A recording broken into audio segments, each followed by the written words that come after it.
देख रहे हैं डीपीसी न्यूज 24। नमस्कार, मैं राजेश उपाध्याय पत्रकार आप लोग के समक्ष कुछ विशेष बिंदुओं पर चर्चा करने के लिए मैं पहली बार डीपीसी न्यूज 24 में रूबरू हो रहा हूं। सभी लोग, चाहे वो पार्टी के नेता हों, अधिकारी हों, समाज के लोग हों, सभी लोग अपेक्षा रखते हैं कि पत्रकार कुछ अच्छा करे। पत्रकार से केवल अच्छा ही चाहते हैं, लेकिन क्या इसके पीछे का रीजन समझ पाते हैं?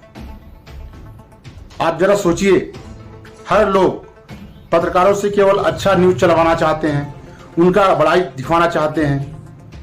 मैं एक पहले बिंदु पर आता हूं। नेता का 100 न्यूज चलाते हैं पत्रकार। 100 न्यूज चलाने के बाद भी अगर एक न्यूज उनके निगेटिव चला जाए, वास्तविकता में चला जाए, तो नेता अपने आप से नाखुश हो जाते हैं और उस पत्रकार से ऐसा व्यवहार करते हैं न जाने कई वर्षों का रंजिश रहा हो। दूसरे पक्ष की बात करूं, अधिकारीगण का भी आप देख लीजिए, शपथ लेते हैं कि हम शपथ लेते हैं कि जो भी करेंगे सत्य पे करेंगे, और उनका जनता के पैसे से भरण पोषण होता है। अधिकारी अपना नौकरी करता है और इसके बाद वह पैसा शासन के द्वारा मिलता है। आप देख सकते हैं किस प्रकार यह भ्रष्टाचार पूर्णतः रूप से समाज में फैला हुआ है। उसी का मैं चंद बिंदु पेश करने जा रहा हूं। भ्रष्टाचार से लिप्त कई ऐसे अधिकारी हैं जो शपथ लेने के बाद भी पैसा हर महीने उनके तनख्वाह में आता है, इसके बाद भी उनको कमीशन खोरी नहीं छूटता। 2 बिंदुओं पर मैंने रखा, नेता और अधिकारी। तीसरा बिंदु आ जाइए, ठेकेदार में आप देख लीजिए किस प्रकार का भ्रष्टाचार से लिप्त है ठेकेदार। कई वर्षों से नगर निगम, ACCL, PWD, कई विभागों में भ्रष्टाचार चरम सीमा पर फैला हुआ है। कारण क्या है? भ्रष्टाचार ऊपर से चले आ रहा है, इसको रोकेगा कौन? हमारे संविधान के निर्माता जो संविधान बनाए हैं, उसका पूर्णतः विपरीत कार्यक्रम अभी चल रहा है। अगर ठेकेदार ठेका लेता है तो उसको कई जगह कमीशन देना पड़ता है। आप देख सकते हैं वह कमीशन किस किस जगह देता है, आप जानते भी हैं। मैं उसी को जनता, अपने न्यूज चैनल के माध्यम से जनता को बताना चाहता हूं कि जनता ये जो नहीं जान रहा वो भी जाने। सबसे पहले इंजीनियर वगैरह कई ऐसे, अब नगर निगम की आ जाए बात करें हम, तो अधिकारी से लेके टोटल लोग कमीशन, एक अगर काम ठेकेदार डालता है तो कई जगह उसको कमीशन देना पड़ता है। दूसरी बात, वह काम लेने के बाद बिलों में करता है, इसके बाद कमीशन दिया जाता है। इसके बाद कहीं कोई पत्रकार उस पर अंकुश लगाया कि भैया ये काम गलत हो रहा है, तो वो ठेकेदार हमारे ही बीच का भाई बंधु, समाज का दोस्त यार निकलता है। अब पत्रकार करे तो क्या करे? एक तरफ जनता बोलती है सत्य दिखाओ, दूसरी तरफ कमीशन खोरी भी देना पड़ता है उनको, ठेकेदारों को। कुछ नेताओं को भी सफेद पोशाक वाले को देना पड़ता है। तो जनता करे तो क्या करे, और जनता बोलता है केवल दिखाओ सच्चाई, तो पत्रकार क्या करे? इस बिंदुओं पर भाई बंधु भी ठेकेदार हमारा है। अब वो सच्चाई दिखाता है तो उससे कहीं ना कहीं बैर लेता है। समाज के लोग, जनता बोलते हैं तुम पत्रकार हो, सच्चाई दिखाओ। जिस पार्टी का सत्ता होता है, उस पार्टी के सत्ते में सत्ताधार जो नेता बैठे रहते हैं, उनका केवल वाही सोचते हैं। हम कोई भी चैनल हो, केवल वाही दिखाया जाए।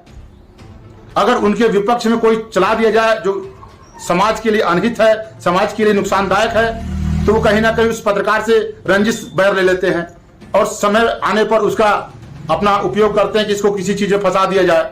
आज हमारे पत्रकार के साथ हुआ था बैकुंठपुर, जो केवल न्यूज चलाया था। तो मेरा कहने का तात्पर्य यह है कि पत्रकार केवल चौथा स्तंभ तो है, लेकिन चौथा स्तंभ को स्वतंत्र नहीं छोड़ा गया। न्यायपालिका, विधायिका, न्यायपालिका, कार्यपालिका, इसके बाद पत्रकारिता, लेकिन ऊपर से बैठे भ्रष्ट लोग ही पूर्णतः रूप से व्यवस्था विहीन समाज को करके रखे हैं, तो नीचे वाला करे तो क्या करे। अब खाद्य विभाग को देख लीजिए आप, खाद्य विभाग में भी कई ऐसी चीजें हैं जो पूर्णतः स्वास्थ्य के लिए हानिकारक है, घातक है, लेकिन खाद्य अधिकारी आपके क्षेत्र में कई बार आके सर्वे करता है। मैं यह सब अपने न्यूज चैनल के माध्यम से जनता तक आवाज पहुंचाना चाहता हूं, ताकि हर बिंदु, अभी चुनाव आने वाला है, हर बिंदुओं पर आप अपना नजर गड़ाएं और नजर गड़ाने के साथ साथ अपनी बुद्धि को, विवेक को जागृत करें, ताकि समझ पाएं कि क्या सच्चाई क्या है, और हर बिंदु को समझकर, क्योंकि जनता के पास वह ताकत है जो आप एक वोट डालकर 5 वर्षों तक उस समाज को, उस नेता को बैठा सकते हैं जो आपके हित और अनहित को सोच सके। इसीलिए एक पत्रकार होने के नाते मैं अपने न्यूज चैनल के माध्यम से एक आप लोग तक संदेश पहुंचाना चाहता हूं कि पत्रकार से सभी अपेक्षाएं रखते हैं, लेकिन पत्रकारों का कोई नहीं सोचता। पुलिस प्रशासन को देख लिया जाए, पुलिस प्रशासन संकल्प लेते हैं कि मैं जनता का सेवा करूंगा, और कितना अच्छा से जनता का सेवा करते हैं आप लोग भी जानते हैं। मैं इस चैनल के माध्यम से कई बिंदुओं पर अंकित कर रहा हूं, ताकि आज कल की घटना है, देख लीजिए किस प्रकार चोरों के द्वारा लगातार केवल तांबे का 30 मीटर 35 मीटर तांबे का तार को काटा गया। 3,000 साढ़े 3,000 लोगों के घर में बिजली नहीं रहा। कांग्रेस का शासन है यहां छत्तीसगढ़ में। हमारे पूर्व विधायक श्याम बिहारी जायसवाल के साथ थाना घेराव का मामला सामने आया। यह आज ही क्यों, 4.5 साल पहले भी हो सकता रहा। कहीं ना कहीं चुनाव भी सामने आ रहा है, ठीक है, देर आए दुरुस्त आए, लेकिन अगर आप सच्चा देशभक्त हैं, जनता का सेवक हैं, तो यह आप विपक्ष में बैठे हैं तो यह क्रियाकलाप पहले भी कर सकते थे। सोचने वाली बात है कि हर बिंदुओं पर पहल करना अति आवश्यक है। आज काम की बात कर लिया जाए, काम हर जगह अपने मणिनगर विधानसभा में काम बहुत ज्यादा हो रहा है, लेकिन काम की गुणवत्ता विहीन हो रहा है। मैं अभी कई चीजों पर आरटीआई लगाया हुआ हूं, आरटीआई दे नहीं रहे हैं लोग, जान रहे हैं कि न्यूज चलाएगा इसके बाद कोर्ट में डालेगा। खैर, इसका तो आने वाला समय में इस विषय पर चर्चा करूंगा, लेकिन मैं बताना चाहता हूं कि कई बिंदुओं पर आदमी काम कर रहा है, लेकिन कब तक ये होगा। और शराब देख लीजिए, जहां छत्तीसगढ़ के मुखिया शराब को लेकर संकल्प लिए थे। गंगा जल हमारे हिंदू संस्कृति में सर्वप्रथम एक पवित्र नदी और पवित्र जल माना जाता है, जिसको सदियों डब्बा में रख दिया जाए तो उसमें कीड़ा नहीं लगेगा।